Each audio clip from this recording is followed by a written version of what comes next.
Welcome back, Pokemon trainers, to the final round of the Victory Road World Cup, sponsored by Elgato, GG Tour, and Medify, that will be broadcasting for today. But do not fret, there will be more matches again tomorrow. But Yuki, I think we're going to be ending today's match up on quite the face-off. So I'm pretty excited to see these two players play.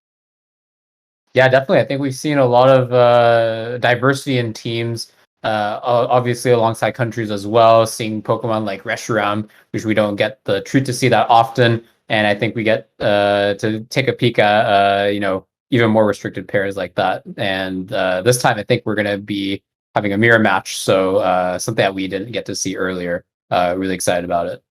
Yeah, a mirror match in terms of restricted Pokemon, but I gotta say everything else is looking a little bit different on both sides.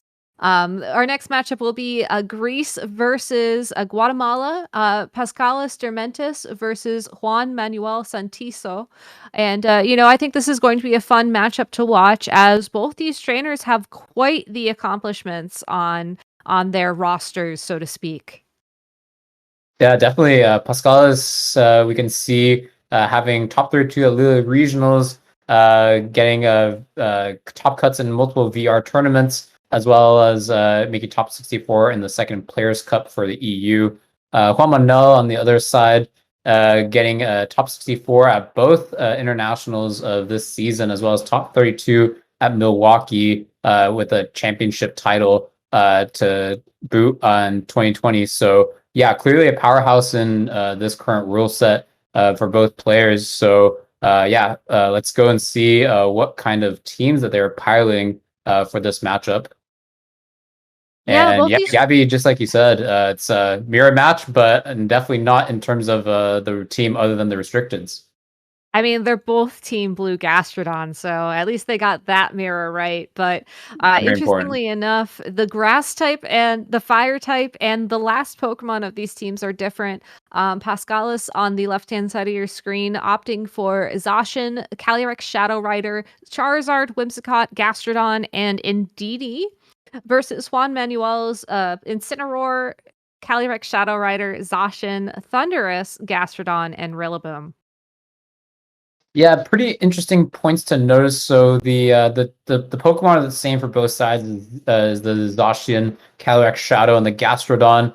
Gastrodon, not sure how much it'll be important in this matchup. It'll likely be a duel of the airstreams. See who can get the speed control faster than the opponent. And in that regard, Pascalis definitely having the upper hand with the Whimsicott, being able to assist the Max Airstream with the Tailwind on its own, so not having to rely too much on the Dynamax for the speed control. But it's not like Juan Manuel is going to, let that just happen. Let Pascalis set up Tailwind and Astral Barrage his own Calyrex Shadow. So interesting to see. While Juan Manuel might seem on the back foot at first, how they might deal with the Tailwind. Yeah, that Thundurus is also a really interesting Pokemon to be bringing into this matchup, as there's many different ways you could run it. If it's the Defiant variant, you have to worry about, getting those stat drops so it gets the attack boosts. If it's the Prankster variant, then having access to something like an Eerie Impulse to drop the Calyrex Shadow Rider's special attack prior to it getting the opportunity to attack is going to be really important. But we're getting started with this game one, Whimsicott, Calyrex Shadow Rider versus the Rillaboom and the Thundurus. Calyrex Shadow, interesting Pokemon that has two roles in general. One could be, having in the back and using it as like a sweeper in the end, whereas you could also bring out in front and just chip at opponents so that your Max Airstreams can land KOs. And both trainers taking different approaches, where Pascalis is immediately bringing up front to be supported by Whimsicott's Tailwind, whereas Juan Manuel keeping in the back, presumably, as like a cleanup finisher in the end. And we see an Incineroar switch in here to mitigate the damage coming out from the Calyrex Shadow, also going to be preserving the Airstream later in the match. Yeah, this could be a good indication that it is not going to be the Prankster variant of Thundurus and rather a more offensive variant. But for now, Will-O-Wisp into the Incineroar. It doesn't do anything as it is a Fire-type Pokemon and a knockoff, bringing that Calyrex Shadow Rider right down to its Focus Sash. Excellent turn for Juan Manuel. Maybe not predicting necessarily that the Will-O-Wisp would come in, but at least an Astral Barrage, taking that with the with the Incineroar, but it ended up being a Will-O-Wisp, respecting how much damage Thundurus is capable of providing with, like you said, the Defiant variant that's a little bit more offensive. And yeah, catching him right off guard with the Incineroar. And now the Calyrex is all the way down to 12 HP after the Focus Sash and the Grassy Terrain recovery.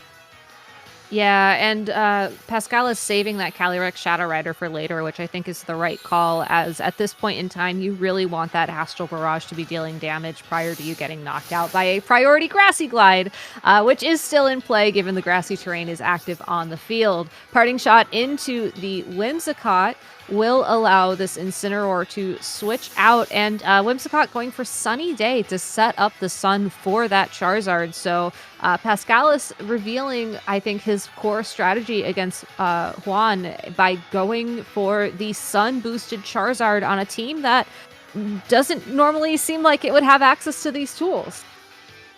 Yeah, paired with the Charizard, Whimsicott might be telegraphed to have Sunny Day at times, but also might just be included to be a counter to the Groudon teams. So you never know, but we get the confirmation of the Sunny Day here. Despite how good Juan's first turn was, we see an equally good second turn from Paschalis, predicting that the Rillaboom might not go for anything more than a Grassy Glide to get out knockout on the Calyrex Shadow before it has a chance to spread even more Will-O-Wisps or Astral Barrages. Getting the Charizard in, who resists that attack by 4, and still has the opportunity to Dynamax and get utility, having most of its health still intact. So now, yeah, it's still a bit unclear. Both trainers having their max Airstream users on the field. You could say that potentially Paschalis is a bit more favored, having the Tailwind out here. But yeah, we'll see if the Rillaboom will switch out, not wanting to be sort of the bait for the max Airstream, or whether Juan will just let it go down and give a safe switch in for something in the back.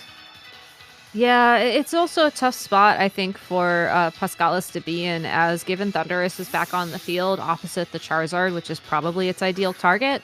There is a potential for a Max Lightning or otherwise just some really big damage coming down into that slot. So if Paschalis does decide to go for the Gigantamax on Charizard, which I believe we will see after a couple of switches, getting that Incineroar in to intimidate the Zacian right after the Intrepid Sword boost, for example, it will be a good opportunity for Charizard to try and set something up for later, as it might not be around on the field for too long. But, honestly, seeing that Thundurus switch out, I feel like this will give Charizard at least 2 turns on the field, which is pretty good, all things considered. Yeah, definitely. If one not taking advantage of the position to get the knockout on Charizard before it's able to set up Wildfires or Airstreams, so might be taking over the a strategy to instead wait out the Dynamax from Charizard and taking the Wildfire here with Incineroar instead. But that almost picked up a knockout, which is just crazy how powerful Life Orb Solar Power boosted Charizard can be. A knockoff will at least remove that Life Orb for later, but you know that this Rillaboom is going to be within KO range of any attack this Charizard has at this point, regardless if it's a second Wildfire or otherwise maybe a Airstream to boost up that Zacian's speed. And Zacian as well in a great position to try and pick up a KO with a Sacred Sword into the Incin. Yes, and good call on Juan's end to notice that the bigger threat is on Thundurus, so that would be pressured down by the Charizard, so switching an Incineroar to survive that hit instead, and bravely going for the knockoff instead of a Protect on the Rillaboom. But now the positioning is still not that great, having 2 Pokemon faster than the opposing end, and yeah, this Charizard will definitely be getting a knockout one way or the other. A flinch on the Zacian thanks to Fake Out. Airstream, though, will pick up the knockout on that Rillaboom before it's able to target down either of the Pokemon on Paschalis' side of the field. Yes, with this knockout, Incineroar luckily not taking the Wildfire damage due to the Fire typing, so still going to make it out this turn. And yeah, get that Fake Out on Zacian so that there is no double knockout happening this turn. But not looking super great for what's in the back for Juan's end. It's likely to be a Thundurus and some other restricted Pokemon like this Calyrex Shadow that we see coming in here. gonna be able to survive 2 hits if it has the Focus Sash item. So if it does have the Focus Sash, we'll be able to have at least one Pokemon at the end of this turn, but with the Zacian and the Charizard faster than both of Juan's Pokemon, he's definitely going to be taking a lot of damage. Yeah, it's interesting to see that Juan opted to not bring the Zacian to this matchup at all. I think that's just a good recognition of how scary this Charizard is. It's unfortunate, though, that thanks to the Airstream boost on this Zacian in particular, there should be the opportunity for Paschalis to get a couple of attacks in before that Calyrex Shadow Rider starts to get those special attack boosts and, get things going, so to speak. G-Max Wildfire will bring that Calyrex Shadow Rider down to its Focus Sash, thanks to a critical hit, probably not needed in that regard.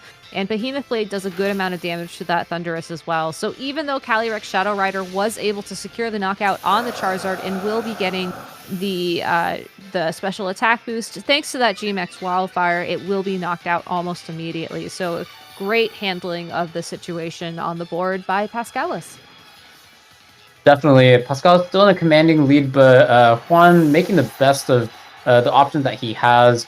Noticing that the Incineroar won't be doubled into necessarily, so switching in a Thundurus, even at the cost of half of its HP, being able to set up a board position in which he has access to both Fake Out and Max Airstream in the same turn. So hoping to make a comeback through this position here. Might be a little bit tough thanks to having Whimsicott still in the back. So despite the Airstream, still going to be Pascal is still going to be able to have the speed controls. So not sure what can be done here. Even if Calyrex Shadow protects here, the Max Airstream will be able to go through. So that's definitely a plus for Juan Manuel.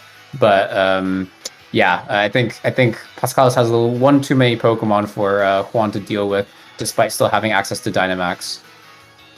Yeah, it's interesting that this is the board state that we're in as well, because it looks like Paschalis has managed to get to this end game with both of their powerful Pokemon, and Juan Manuel just recognizing that and locking in a forfeit. I also think that's a very curious forfeit to lock in, as I think it's very rare that you see somebody forfeit while they still have Dynamax available to them. I would personally think that would be really good information. Maybe this Thundurus doesn't want a Dynamax, and that was something that Juan Manuel was bluffing this entire game. But Paschalis, very comfortably winning that game, would have most likely secured the knockout on that Thundurus, regardless if it Dynamaxed or not. So a good recognition of information to keep secret, I think. I think definitely want to call out the point on information management here.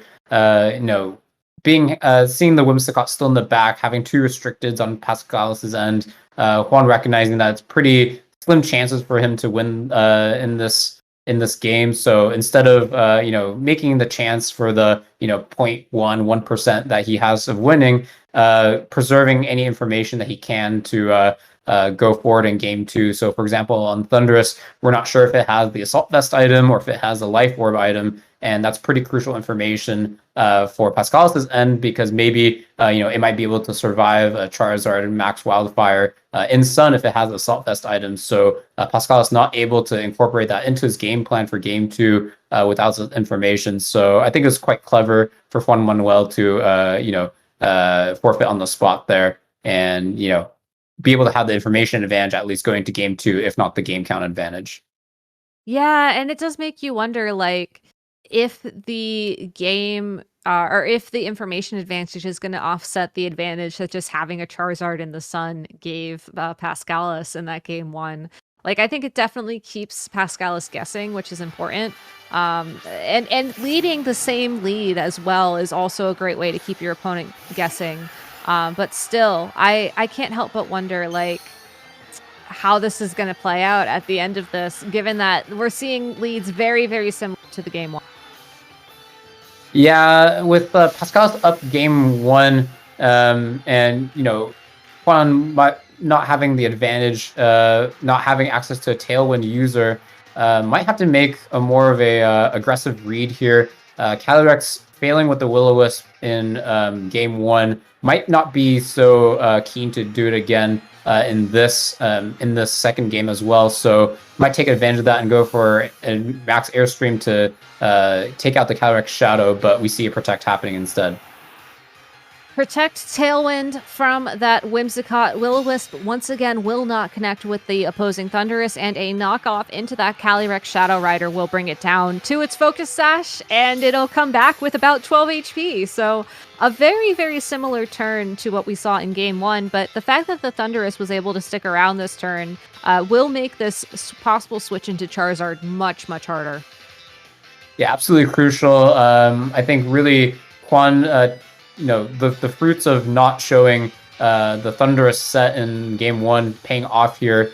Being able to show the protect, being able to show that the Thundurus can stay on it in the field after Rillaboom knocks off the Focus Sash on Calyrex Shadow. So now he can freely go for a Grassy Glide, KO the Calyrex Shadow before it has the opportunity to Will-O-Wisp the Thundurus.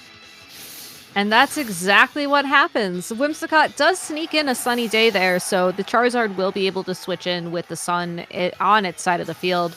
Wild Charge is revealed as an attack of choice for this Thundurus, going to be taking some recoil damage, and more critically, I think, revealing that it is holding the orb item. So if this Thundurus does have access to Prankster, it's going to be a very interesting set, as I would assume that it wants to Dynamax, especially knowing that, that is its held item of choice. Yeah, pretty peculiar turn for Juan, not opting to Dynamax his Thundurus, which would have resulted in a KO for Whimsicott, also a speed boost on his end, so might potentially telegraph that he has maybe a Gastron on the back or an Incineroar that he wants to Dynamax instead, knowing that the Thundurus, not having Assault Vest, can't handle a Max Wildfire from the Charizard. So really excited to see what this Wild Charge meant in that previous turn. Maybe he was also just predicting a potential switch in from Charizard, just like game 1 that took the Grassy Glide. There is a switch on the field this turn, but it's going to be the Zacian on the field for the Whimsicott. So Paschalis once again preserving that Pokemon for the end game, which would be helpful to get a second Tailwind up or something for sure. But for now, it's going to be all on this Charizard to deal damage, as once again it will be the Gigantamax Pokemon of choice for Paschalis. And unlike no Dynamax yet from Juan Manuel, just like in game 1, Max Airstream will pick up the KO onto that Rillaboom in a single hit. The Thundurus will have the opportunity to go for an attack here. Wild Charge will do a ton of damage to this Charizard.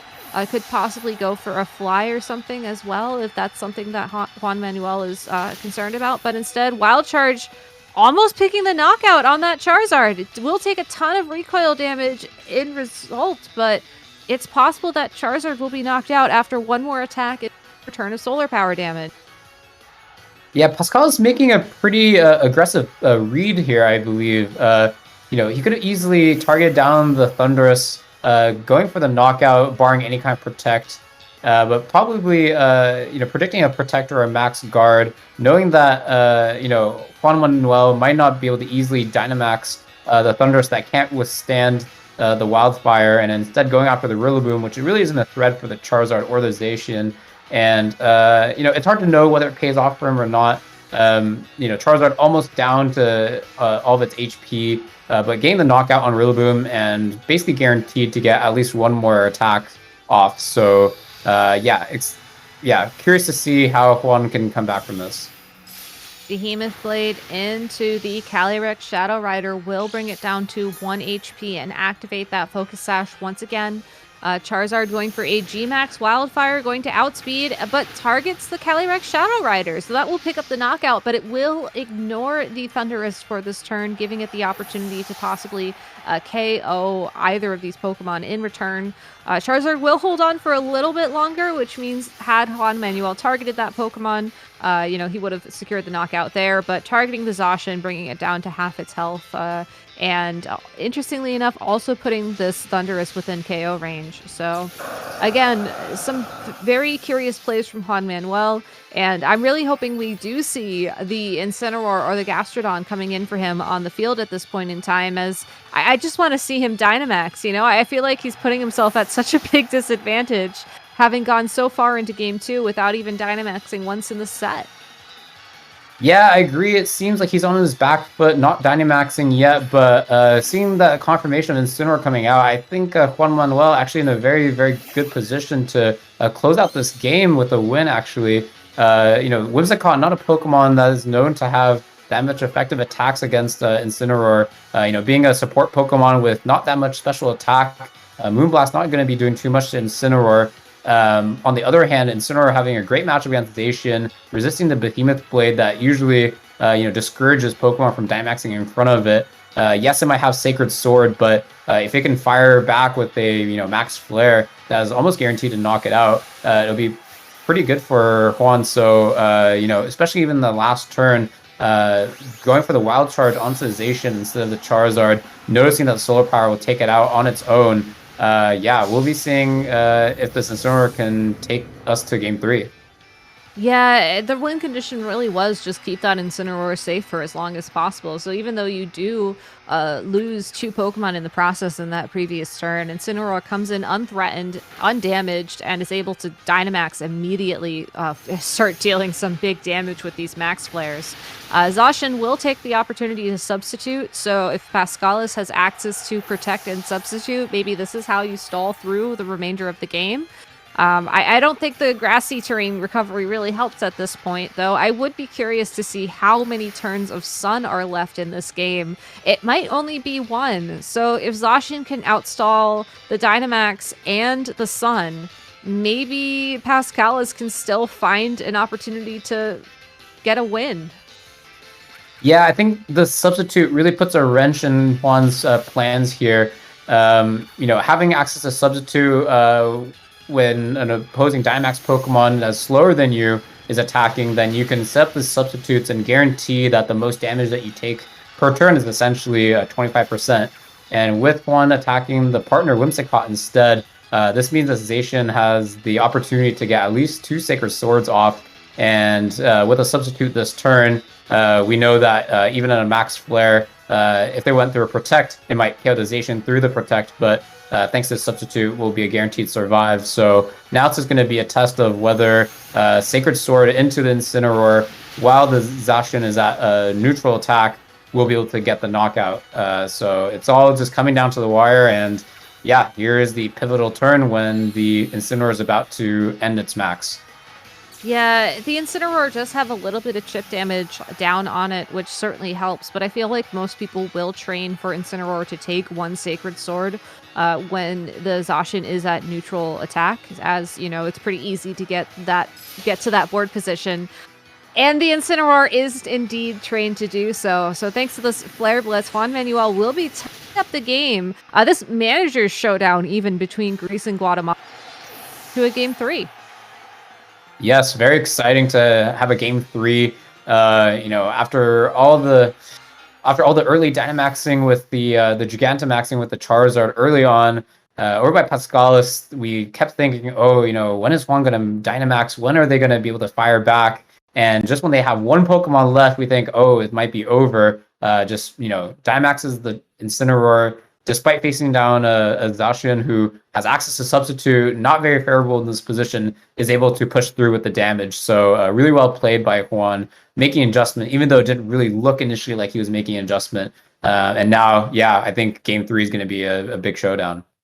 Yeah, especially, if you look at Incineroar's most popular moves, it typically does have a fire type attack and a dark type attack, which if you're facing off against a Zacian and a Calyrex Shadow team, those are the type of moves you really want to have on your Dynamax. Pokemon to deal super effective damage. So I think provided Juan Manuel is able to save that Incineroar for later in the back of his party, maybe not lead it right away, putting it vulnerable to damage, get it out on the field, and then go for that Dynamax when it is positioned against either of those two restricted Pokemon. I think Juan Manuel will have a significant advantage in this game 3. And looking at the ways that Paschalis can, adjust and respond to that, I don't think there's too many. Maybe you bring the Gastrodon and try and do something there, but it feels like the Whimsicott and the Charizard are so critical to his strategy. It's going to be very hard to leave one of these Pokemon behind to open up that team adjustment.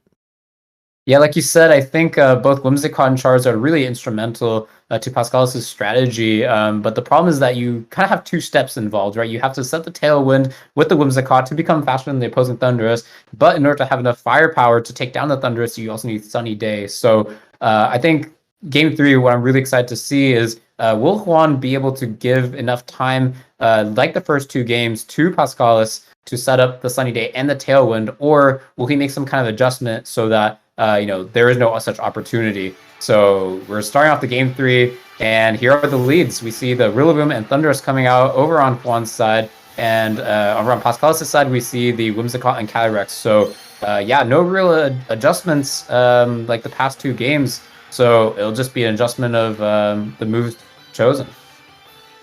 Yeah, and there might even not be much of an adjustment of the moves chosen, honestly, as, we saw the Whimsicott go for Tailwind, I believe, turn 1, and we saw the Calyrex go for Will-O-Wisp into that Thundurus. Maybe if Paschalis recognizes that the Will-O-Wisp really just is not paying off for him at this point in time, you go for something like the Astral Barrage instead to start getting chip damage down and to start ensuring that when Charizard does make it out onto the field, you're able to pick up those knockouts a little bit easier. But still, I think that Juan Manuel's strategy, assuming that it's the same in this game 2 or in this game 3 as it was in game 2, the Thundurus isn't really as scary as it was at the beginning of these turns in the previous games. Definitely, but I think one big adjustment that Juan can take here is to fake out the Whimsicott and Airstream it, hoping to get out that knockout before it can set the Tailwind, before it can set the Sunny Day. And yeah, that might be the adjustment to make, especially with the Zacian switching in here. We know that it didn't go for the Will-O-Wisp like it did in the first two games, following along the pattern. So if one can predict this and get that Whimsicott knockout, then that'd be quite big. So yeah, let's see how this turn plays out. If the knockoff goes into that Zacian slot again, but we see the fake out. Fake out into Whimsicott, and Thundurus also switching out to preserve for later, so that when the Charizard does make an appearance, it will be able to deal damage with that Wild Charge or possibly even a Max Lightning as well. Seeing the Calyrex Shadow Rider rotate in for as well at this point in time. We could see a Will-O-Wisp from his side of the field, possibly. Certainly, yeah. I think Juan has the big upper hand in this turn. Yes, the Whimsicott can get up the Tailwind, but if an Astral Barrage and a Grassy Glide goes into Whimsicott, for example, then there's no opportunity for that Sunny Day to go up. And with Thundurus resisting the Behemoth Blade, you might just not have enough resources to take out the Thundurus as easy if the Sunny Day was up. So, and he also has the threat of the Will-O-Wisp as well, but he decides to retreat. This is the perfect opportunity to switch in that Incineroar as well, given the Intimidate will, ensure that the Zacian is at neutral attack, and there's really only so much damage that both these Pokemon can do to Juan Manuel's side of the field. And Whimsicott really had to go for Tailwind if that Zacian wanted to get the opportunity to attack, but Sacred Sword not into the Incineroar, instead into that Rillaboom, who's going to U-turn and allow Juan Manuel to switch around their Pokemon once again, most likely bringing back that Shadow Rider Calyrex on the field. Yeah, just like you said, it's going to be the Calyrex Shadow, and Incineroar in a great spot here, bringing the Intimidate onto the Zacian, like you said, but also having access to the Fake Out to two Pokemon that are not known to Dynamax. I guess from a game mechanic perspective, Zacian not able to Dynamax at all. So, a pretty effective Fake Out opportunity here. Might just end up using it as pressure and, pivot out, but at the same time might be able to use it as a way to get an Astral Barrage or a Will-O-Wisp through. But yeah, we see it as more of the former. Protect on the Calyrex Shadow Rider, and another switch, this time the Rillaboom taking the field once again. Juan Manuel keeping his Dynamax options safe in the back of his party until it's the perfect time to go for it. Both of the attacks from Paschalis' side of the field will not connect with that protecting Shadow Rider. Yeah, now we, I think we're about to approach the last turn of Tailwind here, and Juan Manuel just really reading Paschalis really perfectly the last few turns, seeing the double in, going to that Protect, and now has the opportunity to either pressure a Fake Out and a Astral Barrage onto the Whimsicott so it can't set up the Tailwind nor the Sunny Day, or just getting a Will-O-Wisp off onto the Zacian. And Whimsicott, not a Pokemon known to really have access to Protect, so this might be a pretty free turn for the Fake Out onto the Whimsicott and either a Will-O-Wisp onto the Zacian or an Astral Barrage. Yeah, I find it very interesting that this game is ultimately coming down to positioning on both sides of the field. And the key difference, I think, in team building is that Juan Manuel, given that their team has both the Incineroar and the Rillaboom on it, just is able to switch out Pokemon a lot more comfortably than Paschalis is. You know, I think it's why that Incineroar and Rillaboom are some of the most used Pokemon. I believe Incineroar is currently #1 in the entire format, which makes sense as it's basically been there this entire year and then some. And you can see why. I mean, it just gives you so much flexibility. It doesn't take any damage from those Behemoth Blades after the 2 Intimidates, and really is going to be a decent option to Dynamax at this point in time if Juan Manuel decides to go for it, even with all the chip damage it just took. Right, the Whimsicott slowly being whittled down by all these U-turns going into it, and I believe we're about to approach the end of Tailwind, so yeah, another situation where Juan can go for the Fake Out plus another move to threaten the KO on the Whimsicott so that it can't set up the Tailwind again. And yeah, on the other hand, Paschalis has been playing pretty aggressively, not really, expecting Juan to get the use the Fake Out and not protecting. But looks like I was incorrect. It's just going to be one more turn of Tailwind, so this might be the turn that the Fake Out and Astral Barrage happens. With all the pivoting that Juan is doing, yes, correctly reading Zacian's attacks, taking the Sacred Sword with Rillaboom, taking the Behemoth Blades with Incineroar, but now might be the time to start putting on get started with the gas and get rid of the Whimsicott so that the Tailwind doesn't go up a second time. Yeah, like a lot of people say, the best offense is sometimes a good defense. And I think Zacian finally picking up on some of this defensive play that Juan Manuel's been showing us in this game 3, switching out for his own Calyrex Shadow Rider. No Fake Out's going to connect with that. And Cotton Spore is the last move on this Whimsicott.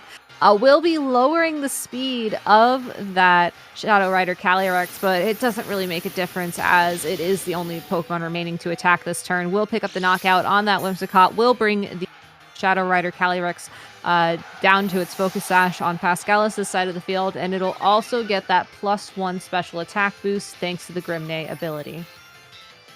Yeah, pretty, really interesting turn. Lots of things happening that I want to go through one by one, but the first is that Paschalis really reading well that the Fake Out would go into the Zacian, putting the Calyrex in there, not taking any damage so that the 2 attacks would not result in the Calyrex going down despite having the Focus Sash, and getting the crucial Cotton Spore off so that the opposing Calyrex is now slower than both the Charizard and the Calyrex Shadow. The other interesting point is that the Cotton Spore actually revealing the safety goggles on the Incineroar. Usually, a Pokemon with Prankster doesn't get to affect opposing Pokemon with Dark types, but it seems that if the item has, is able to negate the move, regardless of the Prankster, that gets revealed. So now Pascal's got the free, information of what item that Incineroar is holding. So now he's pretty freely able to get this Charizard to set up the max Airstreams before the Thundurus is able to, despite not having the Tailwind anymore. Yeah, I think the Cotton Spore was also excellent there because it did allow the Charizard to maintain the speed advantage against this Calyrex Shadow Rider as well, even though Tailwind is going to out this turn. Charizard essentially forced to double into that Pokemon, as the Focus Sash will ensure that it's holding on, but instead going for the knockout on the Incineroar, with an Airstream as well, which means there won't be any residual damage being done in between turns to pick up that knockout. So Calyrex Shadow Rider on Juan Manuel's side of the field is at +1 attack, or special attack, which means this Astral Barrage is really going to hurt. Easily picks up the knockout on the opposing Calyrex, but I think more importantly, putting Charizard within range of another Astral Barrage knockout, possibly even a Wild Charge or a Max Lightning as well. Yeah, so Paschalis making the the trade-off of, okay, I'll let you take down my Calyrex Shadow and do a good amount of damage to my Charizard, but I'm also not going to let your Incineroar get a parting shot into my Charizard. I know that my Charizard is going to be my win condition, so even if it takes some damage, I want to make sure that damage output isn't going to be hindered.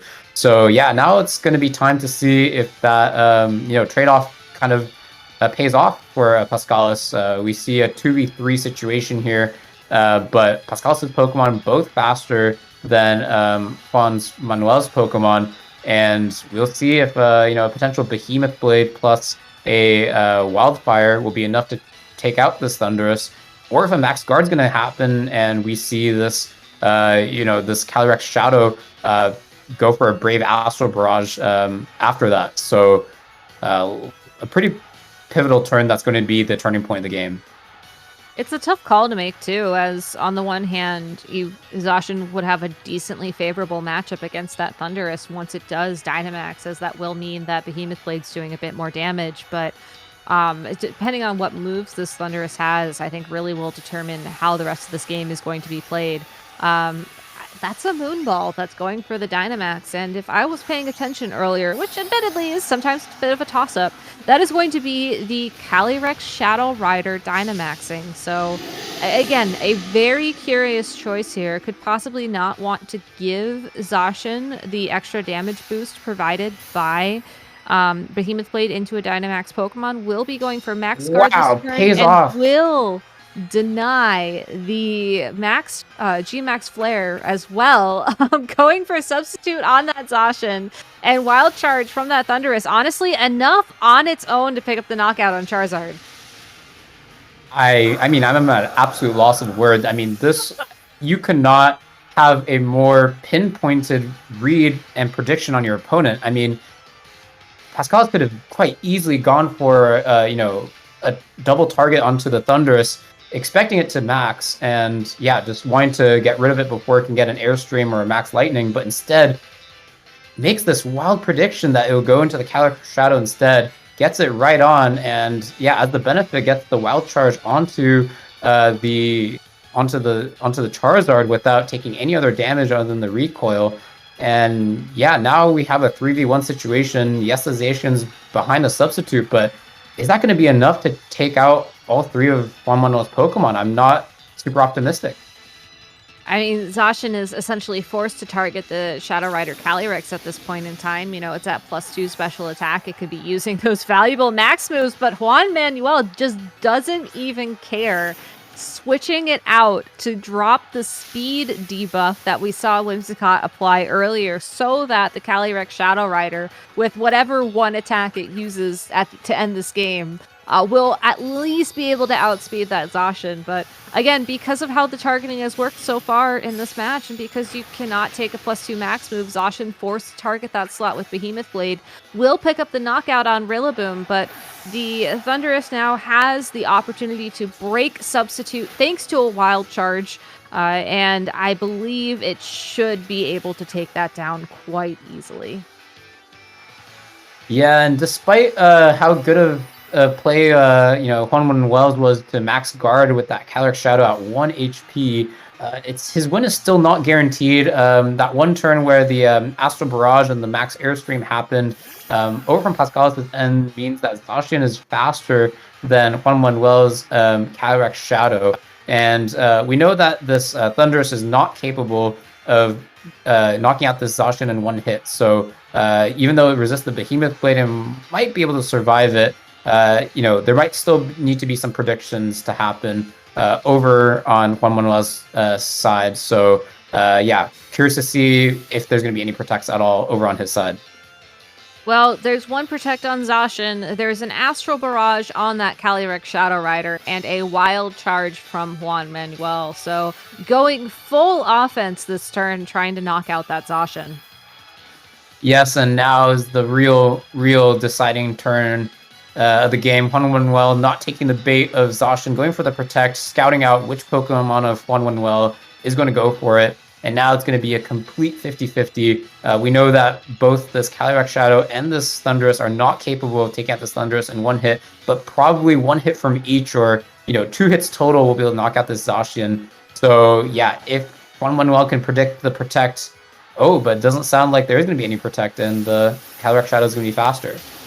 It will be faster, and look at how much damage that Astral Barrage does now that it's a single target attack. While Behemoth Blade from Zacian will do enough damage to knock out the Shadow Rider Calyrex, as long as this Thundurus is able to do like 10% of Zacian's health and damage, that should be a win for Juan. So Wild Charge does connect, and that is a knockout. So very, very well played by Juan Manuel, winning this week's Manager Showdown between Greece and Guatemala for Guatemala, and showing us, quite frankly, an excellent use of Dynamax between going for the Dynamax on the Pokemon that was going to be the target of Gmax Wildfire, and then immediately switching it out when he realized that was all he needed from that mechanic. Just very, very well played. I'm still reeling at what just happened. I mean, you just have to get into your opponent's mind so well to make that aggressive of a read and just win out with it. So yeah, major props to Juan Manuel, and also obviously to Paschalis. Really commanding win in game 1, and got so close in game 2, but just didn't have the firepower left to do the same in game 2. And with that crazy read in game 3, Juan Manuel takes this game in this Manager Showdown, bringing the matchup to 1-on-1 for the rest of the weekend. So now it's up to the 6 other players on both ends to close out the week. Wow, what a game to end on. I still am not recovering from it yet. Yeah, I know. I want to go back and take some notes, honestly, and try to figure out like what exactly was the thinking going into that Dynamax turn, because that was just such a call. Like that's the kind of call I feel like you don't make unless you have 100% confidence. So very well played to both these trainers.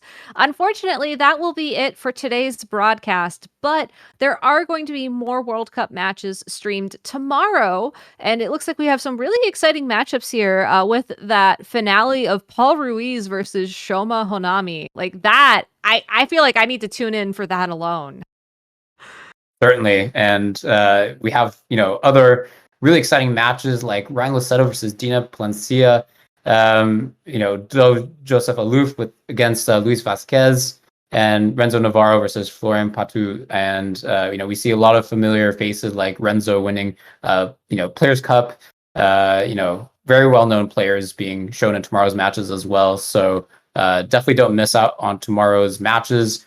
Go ahead and give a follow to the Twitch for Victory Road so that you know right when it's about to get kicked off. Yeah, you're not going to want to miss this one. You can also check out the action over on youtube.com/Victory Road VGC. If you miss any of these games and you want to go back and relive the lovely memories or take notes if you're like me. And you can also join in on the conversation, at VGC Victory Road on Twitter, and also Discord. Discord.io/Victory Road VGC is the Victory Road server. So not the server for this event, but still a great place to have some excellent conversations about team building, about the World Cup matches that you're seeing. And you can also get up-to-date scores and reporting at worldcupvgc.com.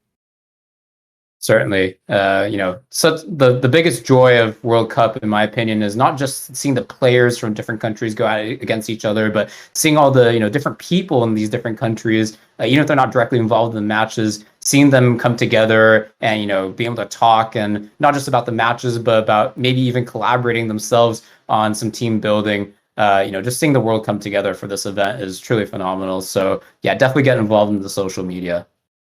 Yeah, and I gotta say, we got our own little worldwide going on, East Coast all the way to Japan tonight, which is pretty wild, all things considered. Thanks so much, Yuki, for staying up and joining us, as I think it's like 3 o'clock in the morning there right now, so that's late. That's very late. Definitely. I would say it was definitely worth it to be able to commentate these really exciting matches with you. And yeah, it's been such a great experience being here. So yeah, thank you so much. All right. Make sure to tune in tomorrow starting at 2 p.m. UTC. I believe that's 10 a.m. EST, and I want to say 11 p.m. Japan time. But if you need any other time zones, please just use Google. Do not ask me. I cannot help you. But that'll be it for today's matches. Again, this has been the Victory Road World Cup of VGC, sponsored by Elgato, Metafy, and GG Tour. Have a great rest of your day, and hopefully we'll see y'all tomorrow.